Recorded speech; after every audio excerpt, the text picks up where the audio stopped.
Hi everyone, మా ఇంట్లో అయితే సంక్రాంతి సంబరాలు స్టార్ట్ అయిపోయాయి. చూసారా, round round sakinalu, Sankranti special sakinalu. And ఇంకొకటి ఏంటంటే ఇందులో ఒక స్పెషల్ సకినం ఉంటుంది, అదేంటంటే ఇది. సో మేమైతే అందరం బిలీవ్ చేస్తాం. ఫస్ట్ వేసే సకినం, సో అందులో కొంచెం చిన్నగా సేమ్ పిండి అలాగే పెట్టేసి కొంచెం పసుపు కుంకుమ వేస్తాం, గౌరమ్మ. సో మీలో ఎంతమంది ఇలాంటివి ఫాలో అవుతారో చెప్పండి నాకు. మా పిల్లలు చూసారా కష్టపడుతున్నారు అన్నం తినడానికి. ఇప్పటివరకు గారెలు మురుకులు అన్నీ తినేశారు.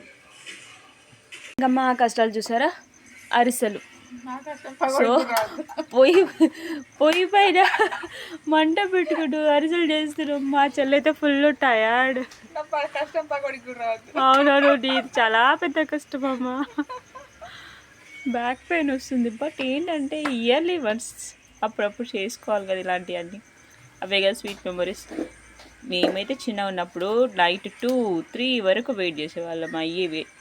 ఇవన్నీ అయిపోయేసరికి 2-3 అయ్యాయి. ఇప్పుడు ఫాస్ట్గా చేసేసుకుంటాం, అంటే కొంచెం క్వాంటిటీ తగ్గించాం అంతే, ఫాస్ట్గా అయిపోవడం అంటే. ఓకే, వీళ్ళ ఎంతమంది సంక్రాంతికి ఏమేమి వెరైటీస్ చేసుకున్నారో నాకు కామెంట్ చేసి చెప్పండి. Okay, bye bye bye.